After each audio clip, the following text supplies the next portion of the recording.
안녕하세요. 로펌스 대표 송민 변호사입니다.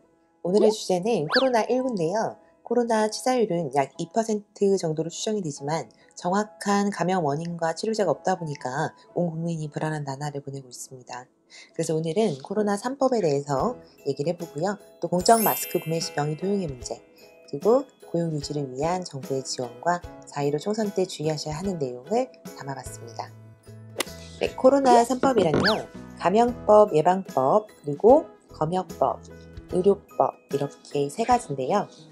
감염법, 예방법에는 감염 의심자가 검사를 거부하면 300만 원 이하의 벌금형에 처한다라고 규정을 하고 있고요. 또 의심자가 자가격리나 입원 치료 조치를 거부할 경우에는 1년 이하의 징역, 1,000만 원 이하의 벌금을 받을 수 있도록 강제처분 근거를 신설했다라는 점에서 의의가 있습니다. 또 마스크나 손소독제 등 이런 수급이 부족하게 될 경우에 수출을 금지하는 내용도 담겼고요. 감염병 주의 이상의 경보가 발령이 되면 어린이나 노인 등 이 취약계층에게 무상으로 마스크를 배포할 수 있는 근거도 신설을 했습니다. 다음으로 살펴볼 검역법은요. 감염병 발생 지역에서 입국하는 외국인에 대한 입국을 금지할 수 있는 이 내용이 담겨져 있습니다. 또 의료법이 있는데요. 의사가 감염병 의심자를 발견을 하면은 신고를 해야 되는 거죠. 그래서 이 감염병 예방과 차단을 위해서 준수해야 하는 기준을 명시를 했고요. 국가적 대응 체계를 좀 강화해서 이런 부분에 있어서는 좀 세계에서도 좋은 평을 받고 있는 것 같습니다. 또 공적 마스크 명의 도용 문제가 있는데요. 마스크 오브제 이제 시행이 됐는데 나는 안 샀는데 누가 내 명의로 마스크를 구매해 갔다. 좀 황당하겠죠. 근데 그냥 황당한 수준에서 끝나는 게 아니라 이게 만약 다른 사람의 신분증을 제시해서 약국에서 구매를 했다라고 하면요.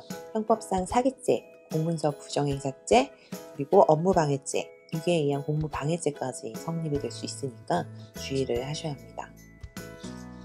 또 제시한 신분증이 만약에 주민등록증이었다라고 하면 주민등록법 위반죄도 있는데 이 처벌 수위가 3년 이하의 징역 3천만 원 이하로 결코 가볍지 않거든요. 그래서 절대 실수로라도 그런 일은 없어야겠습니다. 평소 스트레스를 받지 않는 게 되게 중요한 것 같아요. 그렇게 살 수는 없겠지만 그래도 전 좀 다행히 망각 기능을 탑재를 해서 스트레스 많이 받는 직종이긴 한데 웬만하면 밤 12시를 넘기지 않으려고 노력을 합니다. 특별히 운동을 하는 건 아닌데 감기 같은 것도 걸려본 지 한 10년은 된 것 같아요. 엄청 건강해요. 여러분들도 또 면역에 좋다는 홍삼이나 인삼이나 돼지고기, 현미 이런 거 되게 면역에 좋다 그러더라고요. 이런 거 잘 챙겨 드시면서 파이팅 하셨으면 좋겠습니다. 다음으로는 정부 지원인데요. 정말 잘 기억해 주셨다가 혜택을 받으셨으면 좋겠어요. 소상공인 임대료 지원 3종 센트가 있는데 가장 주목할 만한 거는 민간 건물주에게 임대료 인하분을 50%이 소득 법인세에서 깎아주는 부분이거든요. 또 국가 지자체 소유 재산의 임대료를 3분의 1 정도로 내리는 거. 또 공공기관 소유 재산의 임대료를 6개월간 최대 35% 인하하는 내용도 담겨져 있습니다. 승용차 구매 시 개별 소비세를 70% 인하하는 것도 있으니까 혜택을 받으시면 좋을 것 같아요. 또 고용유지 지원금이라는 게 있는데요. 코로나19에 따른 경영 악화로 정리해고가 불가피함에도 휴업이나 유급휴직을 통해서 고용유지 조치를 할 경우에는 일정액을 지원하는 제도입니다. 지난 3월 1일 지원금이 또 상향됐습니다.